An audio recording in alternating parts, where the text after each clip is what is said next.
골로새서 3장 16절 그리고 먼저 한 절 같이 읽습니다. 시작. 그리스도의 말씀이 너희 속에 풍성히 거하며 모든 지혜로 피차 가르치며 권면하고 시와 찬송과 신령한 노래를 부르며 감사하는 마음으로 하나님을 찬양하고. 18절부터 우리 21절 같이 보겠습니다. 시작.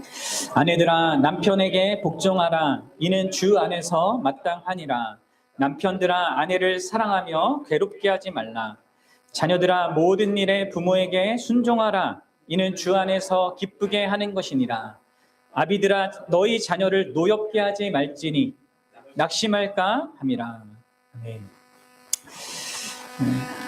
우리가 계속해서 원래 교회론을 교회란 무엇인가를 이제 다뤄왔는데요. 원래는 이제 교회론 설교를 계속 하려고 하다가 그래도 좀 이 가정에 관한 이 설교가 좀 한 번은 좀 필요하겠다. 제가 우리 교회에서는 뭐 어버이주일, 뭐 어린이주일 이런 거 좀 안 한다고 했잖아요. 뭐 모르겠습니다. 다시 할 수도 있겠지만 지금 상황 속에서는 뭐 좀 그런 게 좀 불필요하다 생각해서 안 하고자 하는데, 그럼에도 불구하고 오늘날 사실 이제 많은 가정들이 참 깨어지고 있고 어려움을 겪고 있기 때문에 좀 이 시대에는 좀 이런 부분들이 좀 필요하긴 하겠다 이런 생각이 좀 들었습니다. 그리고 이제 그런 맥락 속에서 좀 이제 설교를 이 부분을 한번 하고, 또 이제 돌아오는 주는 또 복음 초청 예배이기 때문에 또 제가 또 교회론 설교를 못하고 이제 복음의 그 핵심적인 그 부분을 다뤄야 되니까 좀 몇 주간은 좀 그렇게 좀 이제 다른 주제로 이렇게 좀 하는 게 좋겠다고 해서 생각이 들어서 이 말씀을 준비하게 되었습니다. 그래서 한번 우리가 함께 우리의 가정을 향하여서 하나님이 갖고 계신 그 뜻, 그 하나님이 원하시는 것, 그것이 무엇인지를 좀 이 시간 함께 생각해 보길 원합니다. 우리가 기독교인들이 가족에 대해서 생각할 때는요, 언제나 먼저 우리가 좀 유념해야 될 것이요, 뭐냐면 현실적으로 우리 가정을 바라보는 것입니다. 현실적으로 바라보는 것. 제가 이제 현실적으로 우리 가정을 바라본다라고 말씀드린 것은요, 그것은 무엇보다도 우리의 본 모습을 이해하는 것 속에서 이 가정을 바라보는 것입니다. 내가 누구냐, 또 나와 함께하는 아내, 또 나와 함께하는 우리 자녀들은 어떤 존재냐, 그것을요 성경이 말하는 대로 이해하자는 거예요. 그냥 내가 지금 경험해 온 그것대로가 아니라 성경이 말하는 대로 이해하자는 거예요. 사랑하는 여러분, 우리 자신은 근원적으로 어떤 자입니까? 특히 신자라고 할 때 나는 어떤 존재입니까? 사실 하나님의 존재가 나를 구원해 주지 않았다면 나는 죄인이란 말이에요. 그리고 구원받았지만 여전히 뭡니까? 우리는 죄를 짓는 죄인이에요. 의롭다함을 받은 죄인입니다. 그렇죠? 여러분, 그래서 현실적으로 가정을 이해하셔야 됩니다. 우리의 가정은요, 우리의 가족 구성원들은요, 뭐예요? 다 죄인이에요. 죄인들의 공동체가 가정이다라는 것을 여러분들 먼저 현실적으로 이해해야 합니다. 그래서 우리 가정 안에 문제가 일어나는 것, 또 서로로 인하여서 상처를 주고받는 그런 일들이 일어나는 것은요, 어떤 면에서는 너무나 당연한 거예요. 그게 거의 없는 가정에 내가 살아왔다. 그럼 여러분들 진짜 큰 어떤 기적을 경험한 겁니다. 그런 것이 사실 기적입니다. 죄인들이 모여 있는데 마음 아픈 일이 안 일어난다? 그거는 여러분들 거의 불가능해요. 우리가 이것을 기본적으로 마음에 유념해 두는 것이요, 가장 현실적으로 우리 가정을 생각하는 거예요. 우리 중 어떤 사람들은 특히 이제 신앙을 가진 사람들 중에는요, 자신의 가정이 완벽하거나 완전에 가까운 그 모습을 가져야 된다라는 그 강박관념을 갖고 있는 사람들이 있습니다. 그리고 그런 시선에서 우리 가정을 바라보는 경향이 있어요. 그리고 그렇기 때문에 더더욱이나 좀 마음이 어려워하는, 항상 불편해하는 그런 사람들이 있어요. 또 자신을 자책하거나 아니면 이 가족 구성원의 누군가를 탓하는, 그리고 조금 더 나아 보이는, 다 알지도 못하는데 겉으로 볼 때 그런 가정들을 보면서 또 비교하고 이렇게 낙심하기도 합니다. 근데 여러분, 그것은 다 우리가 이 표면적인 것을 가지고 이렇게 하는 거고요. 현실적, 성경이 말하는 그대로의 현실로서 가정을 생각하지 않기 때문에 그렇습니다. 근데 여러분, 우리는 여기서부터 시작해야 되는 거예요. 사랑하는 여러분, 이거는요, 뭐 한편으로는 무거운 얘기일 수도 있지만 한편으로는 되게 우리를 자유케 하는 내용이에요. 여러분들, 기독교인의 가정이요, 완벽하거나 완전한 것에 가까운 곳이라는 그 개념은 전혀 성경적인 것이 아니에요. 착각하면 안 돼요. 그리고 여러분들 성경을 읽어보십시오. 성경에 등장하는 그 믿음의 가정들이 다 어떻습니까? 아브라함의 가정 생각해 보세요. 어때요? 괜찮아요? 얼마나 문제가 많습니까? 이삭, 야곱, 그들의 가정들을 생각해 보십시오. 다 쉽지 않습니다. 이후에 다윗의 가정은 어때요? 더 끔찍하죠?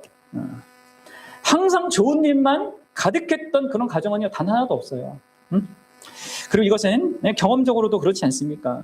여러분들의 지난 한 주간의 가정생활 어땠습니까?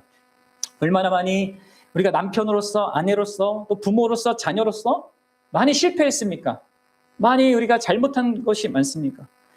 내가 또 이렇게 못날 수도 있구나. 이렇게 못난 짓을 또 하는구나. 라고 자책이 들 정도로 비참하게 실패하는 것이 바로 우리들입니다.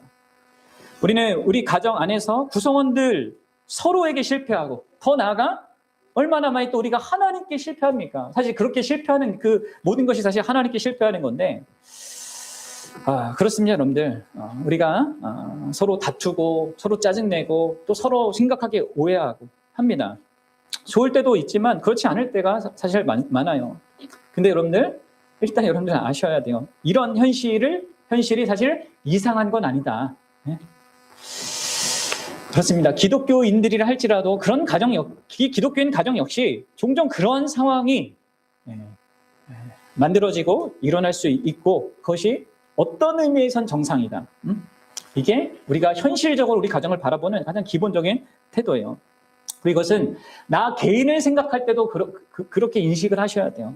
그리고 이것을 또 교회적으로 생각할 때도 그렇게 하셔야 돼요. 다 이게 유사한 점이 있는 거예요.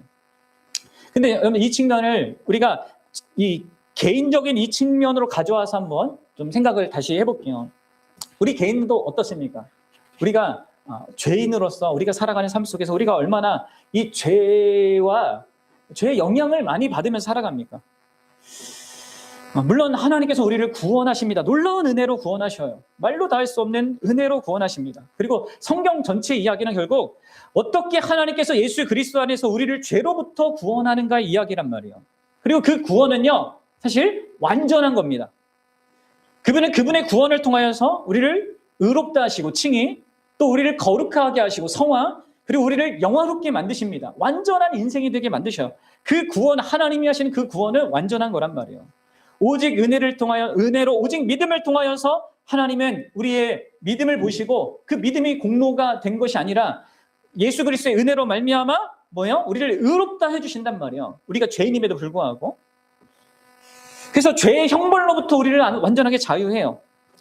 그리고 예수님의 그 의로움을 우리의 것으로 여겨주셔서 하나님 앞에 의롭다 하게 하시는 그 은혜를 베푸십니다. 뿐만 아니라 그분은 우리를 자녀 삼으시잖아요. 그냥 죄만 용서해 주는 것이 아니라 자녀를 삼아 주셔요.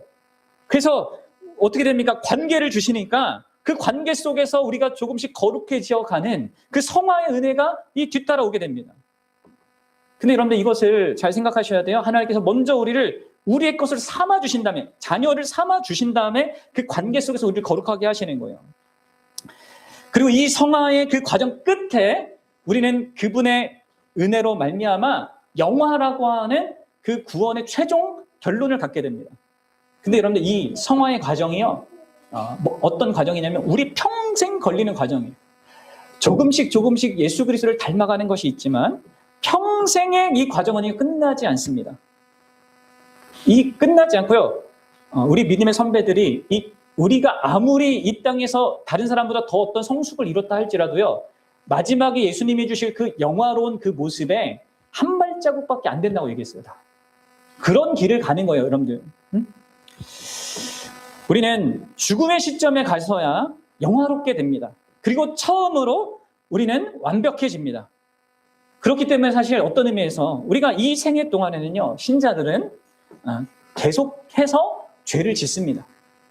여러분 그렇다고 오해하지 마십시오. 여기서 계속해서 죄를 짓는다는 것은 동일한 죄를 계속 반복해서 짓는다는 건 아니에요. 그럴 수는 없어요. 하나님과 관계 속에 살기 때문에 어떤 죄가 부각되면 그것이 해결되는 과정을 하나님 갖게 하셔요. 그러나 또 다른 죄를 짓게 되고 또 다른 어떤 측면에 또 상황이 빠지면 또 죄를 짓게 되는 게 우리란 말이에요. 그렇습니다. 여러분들 이렇게 나의 현실도 그렇고요. 우리의 가정의 현실도 그런 것입니다. 그리고 어떤 의미에서 교회의 현실도 그런 거예요. 이렇게 우리는 우리의 현실을 올바르게 성경적으로 이해하는 데서부터 우리의 어떤 것들을 생각하셔야 돼요. 가정을 생각하고 나의 자신을 생각해야 하고 교회를 생각해야 하는 것입니다. 자, 그러면 이제 그런 생각이 들 수 있습니다. 그러면 이게 믿는 자나 믿지 않는 자나 도대체 어떤 큰 차이냐? 여러분 큰 차이가 있습니다.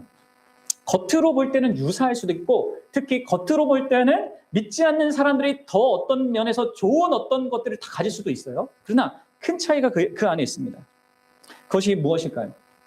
그것은 믿는 가정의 구성원들은요. 뭐가 있냐면 자신이 죄인임을 인정하고 그 자신의 그 문제를 이해한다는 것입니다. 이게 다른 거예요. 그리고 그 문제에 대해서 어떻게 해야 할지를 하나님의 말씀을 통하여서 알게 되고 결과적으로 그 하나님의 은혜로 말미암아 그 안에서 뭔가 변화라는 것, 성숙이라는 것, 성장이라는 것을 갖게 된다는 것입니다. 여러분 보십시오. 오늘 골로새서 이 본문에 우리가 그 두 번째로 읽은 본문을 보면 이 아내들과 남편들에게 사도 바울이 권면하고 있지 않습니까? 부모와 자녀들에게도. 근데 여러분 우리가 이걸 보면은 먼저 어떻게 생각하냐면 이렇게 해야 되겠구나. 이렇게 또 생각을 바로 들어간단 말이에요. 그렇게 하면 안 됩니다. 지금 일단 이 권면이 필요한 상태인 가정을 생각해 보셔야 돼요. 이 권면이 필요한 상태의 이 가정. 네? 바울이 가정 안에서 그 각 구성원에게 해야 한다고 말하는 이 부분들은 실상 그들이 그렇지 못한 현실을 전제하고 있는 겁니다. 그렇죠? 그래서 여러분들 우리가 먼저 생각해야 되는 것은요. 그거예요. 신자의 가정과 불신자의 가정의 근원적인 차이가 바로 여긴 겁니다. 기독교인들은 자기의 죄를 볼 줄 알고 그 죄들을 인정할 수 있는 자들이라는 거죠. 어떻습니까, 여러분들? 여러분들은 그렇게 자기의 그 문제들을 볼 수 있습니까? 자기 죄를 인정합니까? 다시 말씀드리면 신분상 우리는 의인이지만 여전히 우리 안에 죄가 있단 말이에요. 그리고 이 죄가 신자가 여러분들 진짜 맞다면 죄가 여러분을 지배하지 못하지만 죄의 영향은 계속 받습니다. 그래서 주기도문에 계속 기도하라고 날마다 기도하라고 시험에 들지 않도록 악에 빠지지 않도록 기도하라고 하잖아요. 그렇죠? 어떤 기독교인도 이 세상에 완전할 수 없고 그렇기 때문에 이제 기도를 해야 되는데 요한일서 1장 8절에도 이렇게 얘기하죠. 한번 읽어보겠습니다. 시작. 만일 우리가 죄가 없다고 말하면 스스로 속이고 또 진리가 우리 속에 있지 아니할 것이요. 네, 그렇습니다. 왜 나님 어떤 스스로 기독교인이라고 여겼던 어떤 사람들이 우리는 이제 거의 완전해졌다 이렇게 영지주의자들이 그렇게 얘기한 사람도 있었단 말이에요. 아니라는 거예요. 우리는 죄인이고 우리는 불완전한 존재입니다. 그 완전해진 것은 예수님이 다시 오실 때 그게 된단 말이에요. 그리고 사실 이런 말씀이 있기 때문에 우리는 우리의 불완전함, 우리의 연약함, 심지어 우리의 죄까지도 인정할 수 있는 거예요. 또 죄에 대한 예상과 대비를 할 수 있는 것입니다. 그리고 우리가 그렇게 한다 하더라도 또 우리가 죄에 넘어질 수가 있는데 그때 기독교인들은 자기의 죄를 뭔가 조금 숨겨보기 위하여서 미화시키거나 합리화시키거나 변명을 하거나 책임 전가를 할 필요가 없는 자들이라는 거예요. 물론 우리가 죄인이기 때문에 이렇게 하지 말아야 되는 그것을 알면서 때때로 그렇게 합니다. 하와처럼. 너 왜 먹었어 하니까? 아담처럼 너 왜 먹었어 하니까? 하와 때문이에요. 이렇게 하잖아요. 근데 여러분 우리는 우리의 죄를 은폐할 필요가 없는 거예요. 모든 그리스도인들은 죄인이고요. 나도 죄인이고 다른 그리스도인들도 다 죄인입니다. 우리 가족 구성원이 다 그렇습니다. 그리고 이런 맥락 속에서 우리가 생각한다면 여러분들 일단은 이제 교회 안에서 신자가 서로 맺는 관계도 그렇고 가정 안에서 서로 신자가 구성원들이 맺는 관계도 그렇고 어느 정도의 개방성과 정직함 그리고 심지어 여유까지도 가질 수 있는 거예요. 여러분들 이 말을 이제 오해하면 안 됩니다. 우리 신자들이 죄에 대해서 안일한 태도를 가져야 된다는 것을 말하는 것이 전혀 아니에요. 오히려 그 반대입니다. 죄는 정말 심각한 거예요.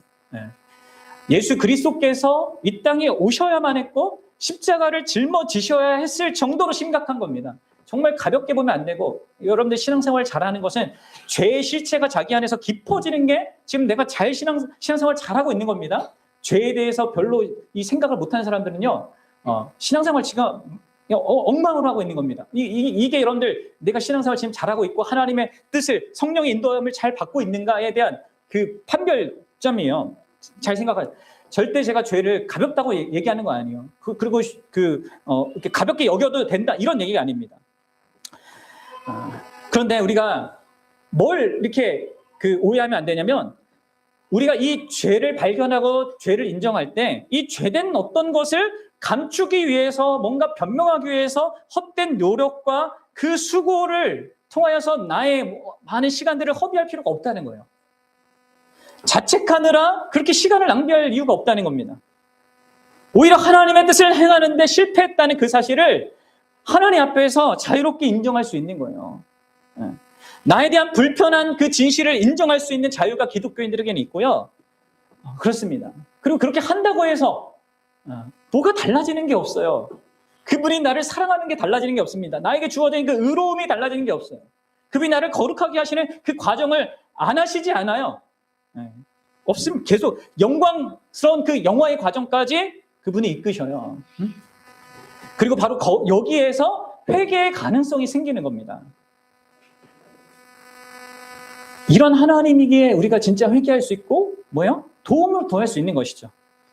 하나님께 도움을 구하고 뿐만 아니라 옆에 있는 가족 구성원이든 혹은 교회 안의 지체든 도움을 구할 수 있는 거예요. 용서도 구할 수 있고 도움도 구할 수 있는 것입니다. 이런 맥락에서 여러분들이 이러한 우리 안에 있는 것들의 이런 죄의 문제들, 이 갈등의 문제들, 그 안에서 일어난 온갖 그 문제들을 생각해 보셔야 됩니다.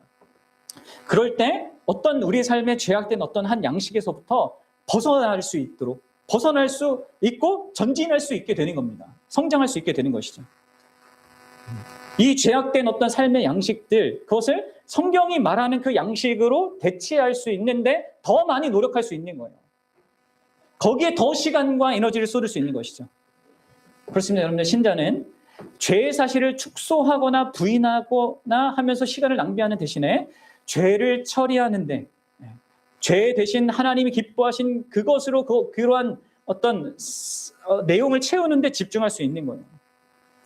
자기 죄를 인정할 때 우리는 더 이상 정죄받지 않기 때문에 그 죄를 진짜 다룰 수가 있는 것이죠. 이게 여러분들, 이 가정 안에서도 이렇게 생각할 수 있어야 돼요. 적용할 수 있어야 됩니다. 부모들은 우리 자녀들이 집이나 학교에서 그리고 공공장소에서 잘못을 저지를 것이라고 당연히 예상하셔야 됩니다. 아니, 이거 어떻게 이럴 수 있지? 라고 생각한다면 뭐 하는 겁니까? 내가 현실적이지 못한 방식으로 자녀를 기대하는 거예요. 그리고 내가 그렇게 생각하면 그 안에서 우리는 불필요한 큰 슬픔이나 큰 절망감을 느낄 수밖에 없습니다. 그리고 그렇게 되면 또 불필요하게 부적절한 그런 훈육, 너무 지나친 훈육, 또 때로는 당혹감에 비롯되는 과도한 분노를 표출할 수밖에 없어요. 여러분, 이 아내와 남편의 관계도 마찬가지입니다. 원죄에 대한 이 성경적 진리를 여러분들이 진짜 이론적으로만 알지 말고, 이런 자기 자신이든 우리 가정에 속한 구성원이든 또 심지어 이제 더 확정적으로 이 교회 안에서든 이게 생생하게 살아있는 실체라는 것을 여러분 인정하십시오. 그리고 그렇게 될 때 사실 우리가 조금 더 넉넉한 마음으로 그 문제들을 또 적절하게 그리고 성경적으로 대할 수 있는 겁니다. 다시 말씀드리지만 그렇다고 해서 이렇게 죄를 드러내는 것을 당연히 여기거나 괜찮다고 여기라는 그런 얘기가 아니에요. 적절한 방식으로 그것을 대처하도록 그것을 인식하라는 것을 얘기이죠. 이건 불가피하다, 그래서 어쩔 수 없다, 이런 얘기가 절대 아닙니다. 사랑하는 여러분, 하나님은 우리를 사랑하시고 우리의 거룩함에 헌신하시기 때문에 결코 우리를 죄 가운데 내버려두지 않습니다. 그러나 그분이 우리를 상당히 인격적으로 그리고 오래 참으시면서 서서히 우리를 이끌어 가셔요. 그런 하나님을 아시는 것 속에서 우리도 그것을 대처하는 것입니다. 자, 근데 여러분들 보십시오. 이렇게 우리의 문제가 이 죄로 이렇게 나타날 수밖에 없다고 제가 말씀드렸는데, 우리는 우리의 죄에 대해서 인정하는 것, 그리고 이 죄를 다룰 수 있다는 것뿐만 아니라, 이걸 다루되 우리의 방식이 아니라, 이것을 어떻게 다룰 수 있는지를 하나님의 말씀을 통하여서 그 도움을 크게 받을 수가 있습니다. 어떻게 해요? 이 말씀을 통해서죠. 성경은 우리의 신앙과 삶의 규범입니다. 따라서 여러분들 신자는 이 자신 안에서 발생하는 이 문제가 도대체 왜 일어나는지를 이 성경을 통해서 알 뿐만 아니라 그것에 대해서 무엇을 해야 할지도 이 성경을 통해서 알 수 있는 거예요. 그래서 여러분들 기독교 가정은 이 세상 사람들과 뭐가 다르냐? 이 성경의 교훈과 어떤 사례들, 이것들을 사용하여서 매번 발생하는 이 죄를 처리하고 회복할 수 있는 너무 놀라운 자원을 갖고 있는 겁니다. 그러면 그래서 성경이 여러분들이 너무나 소중한 거예요. 여러분들 그러면 이 성경이 말하는 이 가정 안에서 일어나는 이 주된 그 문제, 그 원인, 그 핵심 원인이 뭡니까? 그 원인이 뭘까요? 우리 중에 누군가는 여기에 나오는 이 아내와 남편과 자녀와 부모의 이 항목들을 보면서 이렇게 생각할 사람이 있을지 모르겠어요. 어떤 남편은 이렇게 아내가 나한테 복종하지 않아서 우리 가정은 문제야. 아니면 내 남편이 나를 사랑하기는커녕 맨날 날 괴롭혀. 그래서 문제야. 자녀들은 이제 부모가 나를 노엽게 하니까 문제야 이렇게 생각하고, 또 부모들은 자녀들이 순종 안 해서 문제야 이렇게 생각할지 모릅니다. 근데 여러분들 지금 이것은 다 이 성경을 잘못 보는 거, 이게 말하고자 하는 그것을 잘못 듣는 것입니다. 하나님의 말씀은 다른 누군가의 문제를 우리에게 보여주는 것이 아니라 우리의 근원적인 문제를 보라고 성경을 주신 거란 말이에요. 각 구성원들에게 그들 자신을 돌아보도록 이 말씀을 주고 계신 거란 말이에요. 근데 그게 아니라 이제 다른 사람을 어떻게 판단하고 이게 비판하기 위해서 이걸 하면요, 사실 그 사람이 제일 문제인 거예요. 거기 그 가정 안에서. 그럼 여러분들 우리에게 가장 큰 문제가 뭡니까? 뭐가 문제일까? 왜 우리 가정 안에 문제가 그렇게 많이 생기는 거예요? 앞서 제가 설명했잖아요.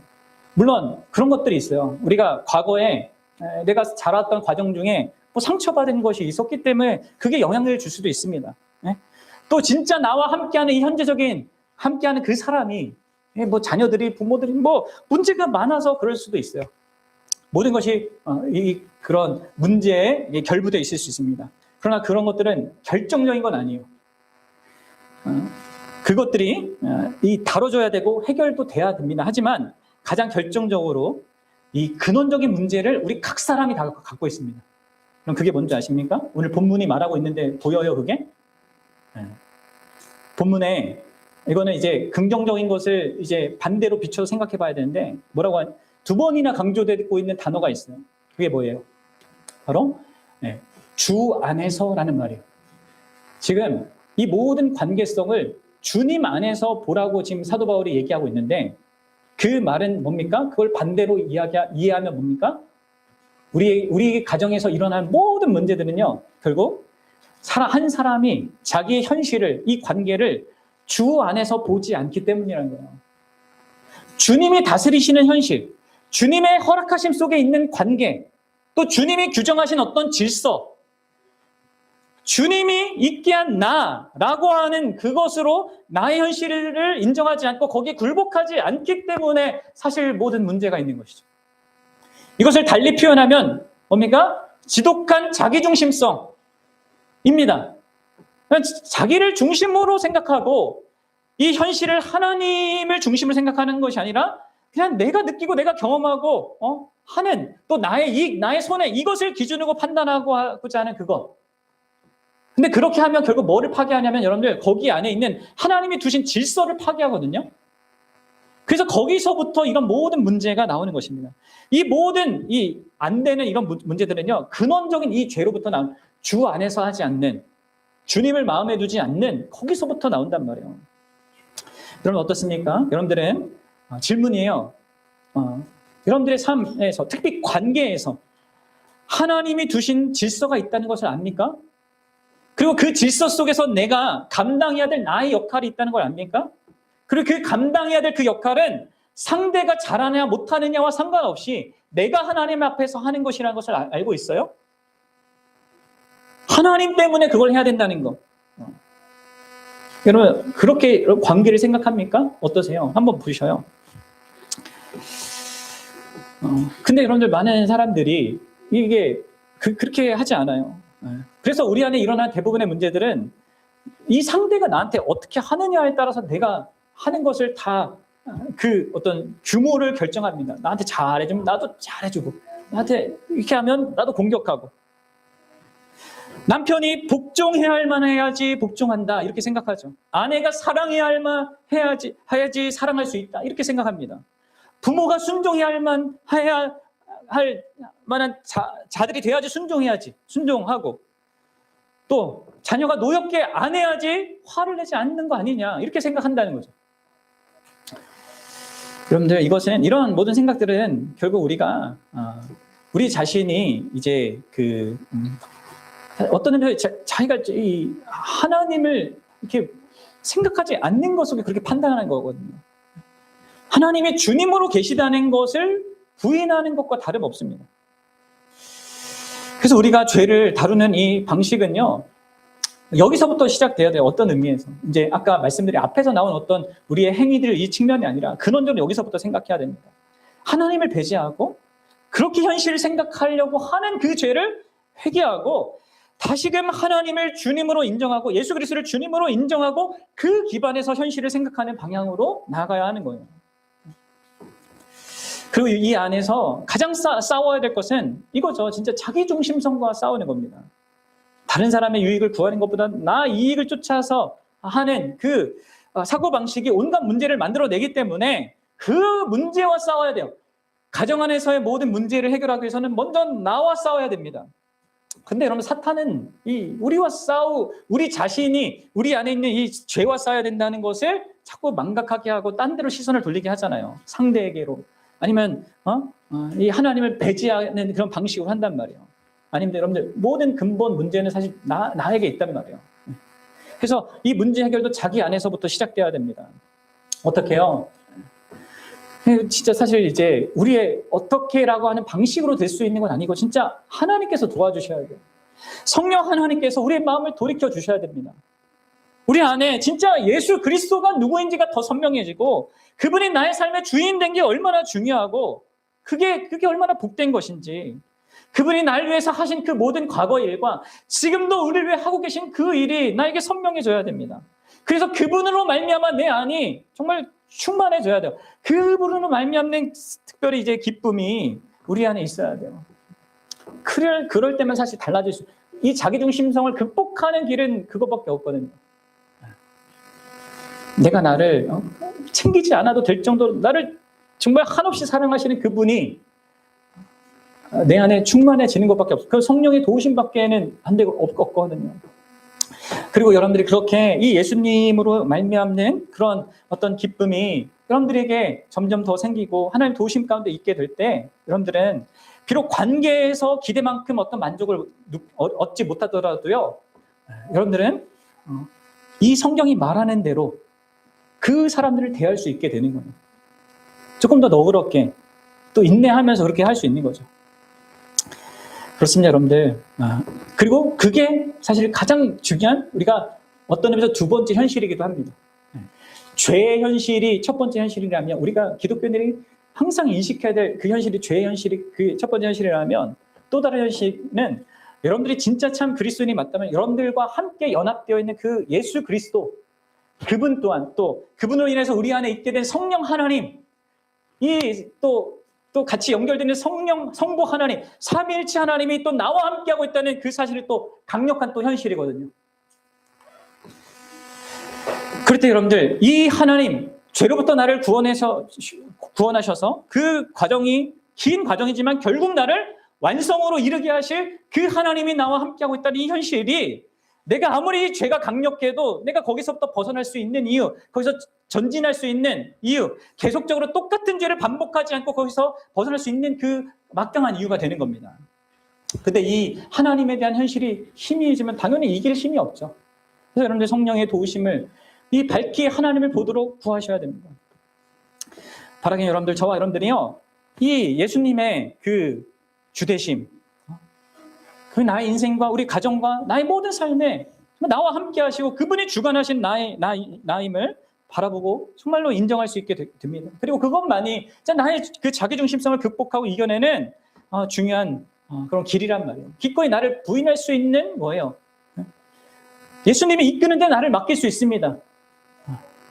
왜냐하면 예수님이 어떤 분인지 아니까.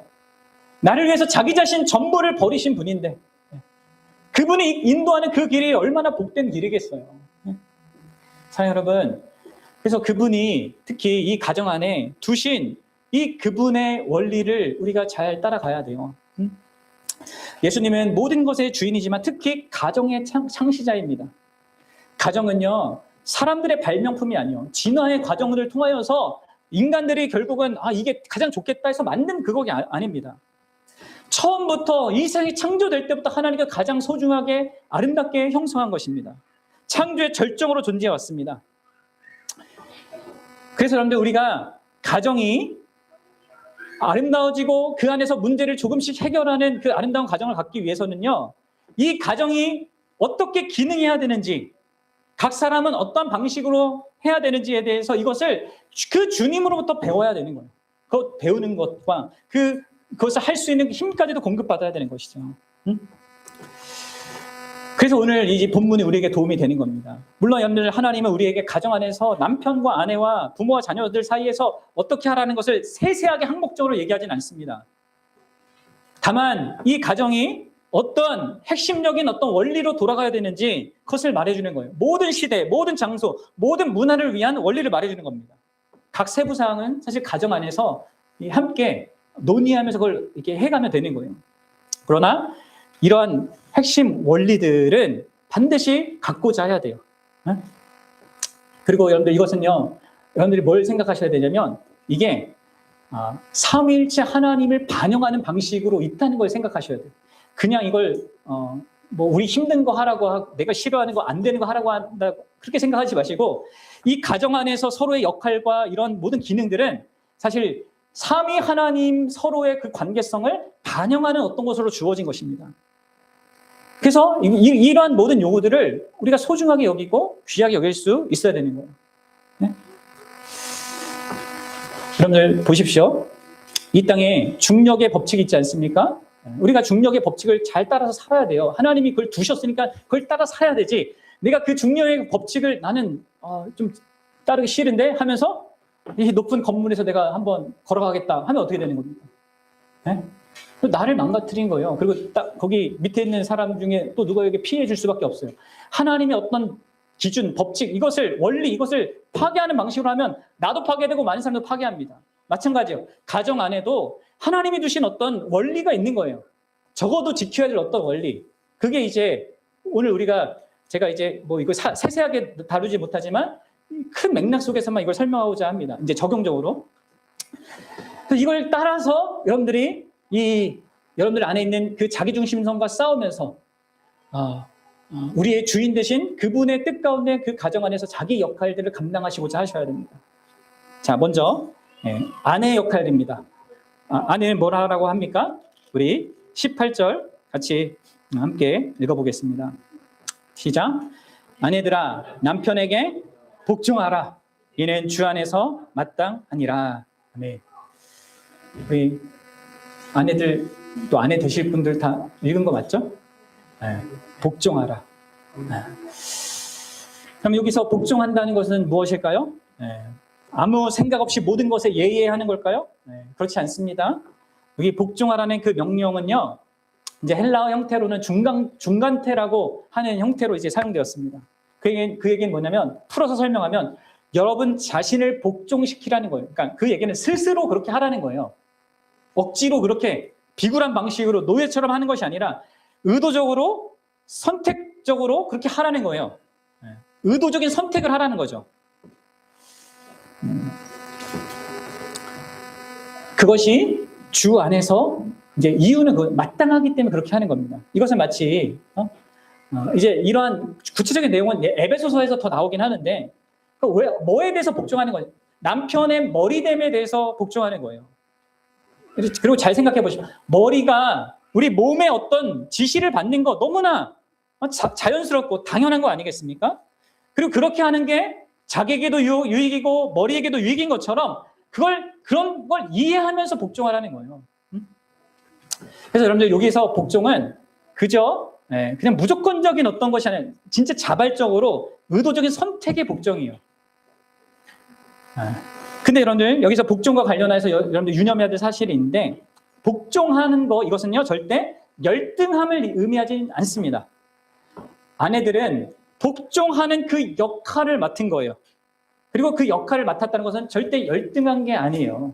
뭐 영화에서는 뭐 주연이 꼭 조연이지만 우리의 인생 속에는 그런 게 없습니다. 다 하나님 앞에서 우리가 하는 거기 때문에 다 주연으로 우리가 하는 거거든요. 보십시오. 예수님은 성부 하나님과 관계 속에서 뭘 맡으십니까? 복종하는 그 역할을 맡으셔요. 그렇다고 예수님이 열등해요? 아니에요. 동일한 하나님이시란 말이에요. 아버지께 전적으로 복종하는 존재였지만 기꺼이 자발적으로 선택하여 순종하셨지만 그것을 열등하다고 말하지 않습니다. 성경은. 그러니까 이런 관점에서 여러분들 생각하셔야 돼요. 그리고 다시 말씀드리지만 이 복종은 절대적인 것이 아닙니다. 모든 상황에서 항상 모든 것에 복종해야 되는 게 아니에요. 그것은 이제 아이들에게, 우리 자녀들에게 요구됩니다. 그래서 그것은 순종이라는 말로, 다른 말로 표현되는 거예요. 복종이 아니에요. 아이들은 의무적으로 순종해야 되는 거예요. 근데 이제 아내들은 모든 면에서 절대적으로 하는 것이 아니라 주 안에서 하는 겁니다. 양심의 꺼리낌이 되고 하나님의 뜻에 반응하게 되는 그것을 요구할 때 이 아내들은 남편을 복종할 이유가 없습니다. 정중하게 거절하셔야 되는 거예요. 응? 그래요. 그럼 두 번째로 이제 남편들에게 주는 권고를 봅시다. 첫 번째 권고가 이 아내들한테 주는 권고가 어렵다고 생각합니까? 어렵죠? 근데 두 번째 남편에게 주는 권고는 더 어렵습니다. 뭐예요? 뭐라고 합니까? 같이 읽어보세요. 시작. 남편들아, 아내를 사랑하며 괴롭게 하지 말라. 여러분들, 아내를 사랑하며. 여기 사랑은 어떤 사랑입니까?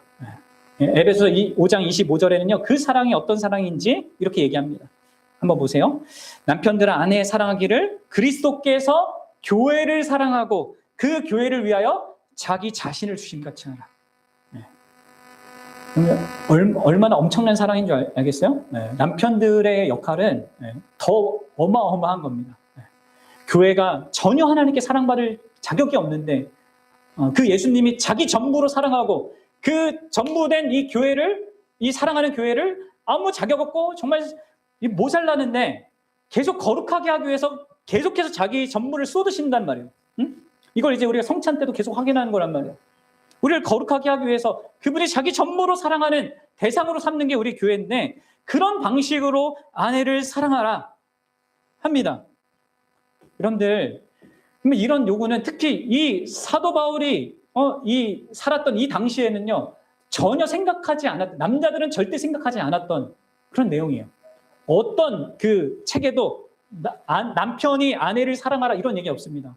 아내를 이렇게 막 지배하고 잘 관리하고 이런 얘기들만 많지 아내를 이렇게 자기보다 사랑하고 자기 전부로 사랑해라 이런 얘기 없어요. 이게 얼마나 특별한 얘기인지 아셔야 돼요.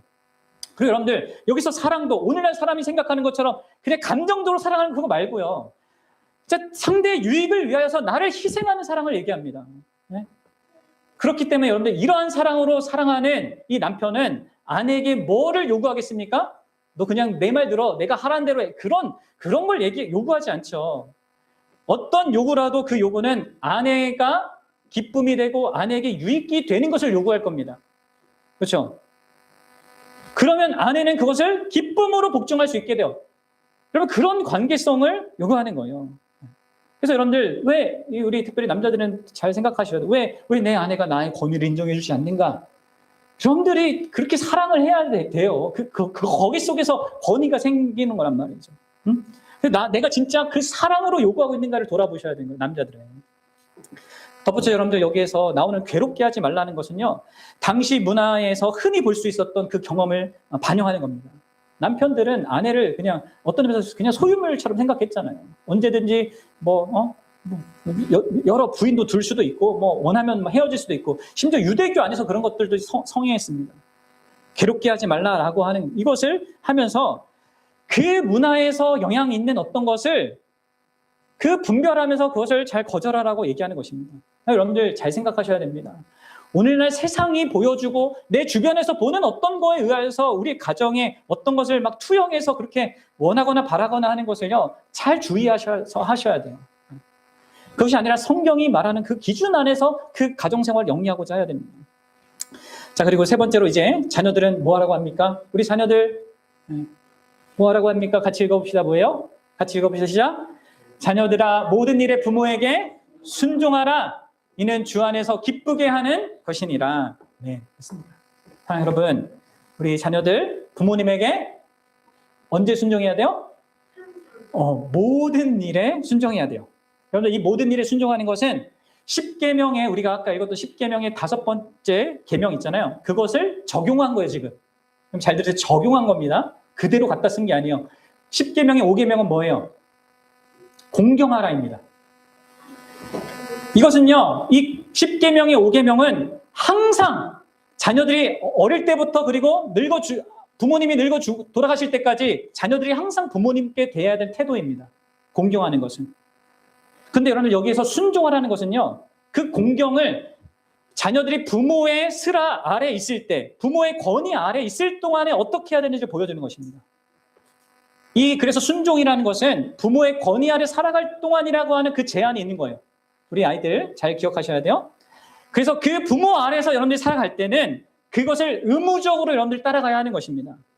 그리고 거기에 모든 일에 그렇게 해야 된다는 것이죠. 모든 일에. 그게 하나님이 기뻐하는 거라는 거예요. 하나님을 기쁘게 하는 거예요. 그러면 우리 자녀들은 그렇게 생각할 수 있어요. 어떻게 모든 일에 순종해요? 네?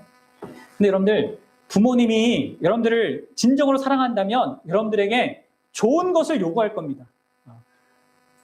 항상 가장 좋은 것은 아니더라도 부모님들 생각과 그 삶의 경험과 지혜 속에서 여러분들에게 가장 좋은 것들을 요구할 거고, 또 어떤 부분들은 자유롭게 할 수 있도록 줄 거란 말이에요. 그러니까 여러분들은 그 안에서 기꺼이 모든 일에 순종할 수 있어요. 네, 알겠어요? 그리고 여러분들, 좋은 소식 알려줄게요. 여러분들은 순종을 멈출 때가 있어요. 알아요? 공경하는 것은 멈출 수 없지만 순종은 멈출 때가 있어요. 두 경우예요. 하나는 여러분들이 부모님이 하나님이 기뻐하지 않는 어떤 것을 요구한다. 죄악된 무언가를 요구한다. 그것은 여러분 순종하지 않아도 돼요. 하나님이 기뻐하지 않기 때문에 부모님보다 사실 더 중요한 게 하나님이기 때문에 그건 순종하지 않아도 됩니다. 그리고 다른 하나는요, 여러분들이 성인이 되었을 때요.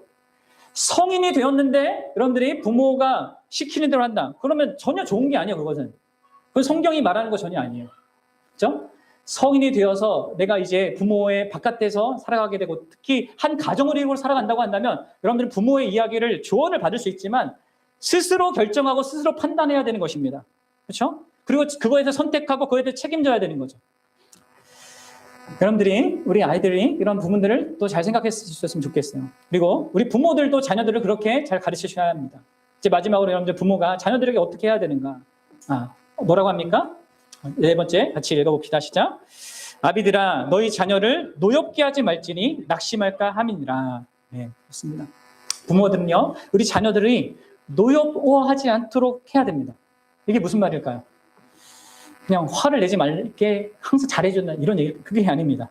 이 고대 시대 때는요, 이 아버지가, 그러니까 남자가 이게 모든 걸 가졌지 않습니까? 그래서 자녀를 소유물로 생각하는 경향이 강했습니다. 자녀는 아버지의 재산이었고, 아버지는 이 자녀에게 원하는 무엇이든지 할 수 있습니다. 심지어 죽일 수도 있었어요. 그렇기 때문에 보통 아버지들은 강압 또는 학대라는 그 방식으로 자녀들을 컨트롤했습니다. 우리 조선시대든 우리 얼마 되지 않는 시간에도 막 그랬죠. 지나치게 가혹한 요구를 하고 잘못하면 가혹한 징계를 내리고 본인은 올바른 행위하지 않으면서 올바른 걸 요구하고 다른 사람들 앞에서 막 굴욕적이게 이 자녀를 막 비난하는 이런 것을 통해서 자녀들 안에 이 겉으로는 이들이 이제 두려워서 내색은 못하더라도 부모에 대한 그 분노의 마음을 갖게 했단 말이에요. 사실 이런 부분에 있어서 지금 경계하라고 하는 거예요. 근데 여러분들 이렇게 이제 가혹하게 하는 방식 말고도 오늘날의 방식으로 또 오늘날 흔하게 많은 사람들이 취하는 그 방식으로도 우리 자녀들이 항상 화나게 하는 또 다른 방식이 있습니다. 그건 뭐냐면 자녀들을 방임하는 거예요.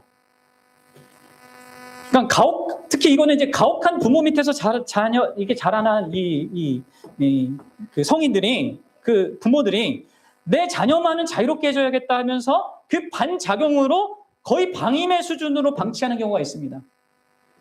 근데 여러분들이 항상 자녀의 비율을 맞추고 버릇없게 키우면 어떻게 되는지 아십니까? 그 자녀는 항상 화를 자주 낼 수밖에 없습니다. 왜 그렇죠?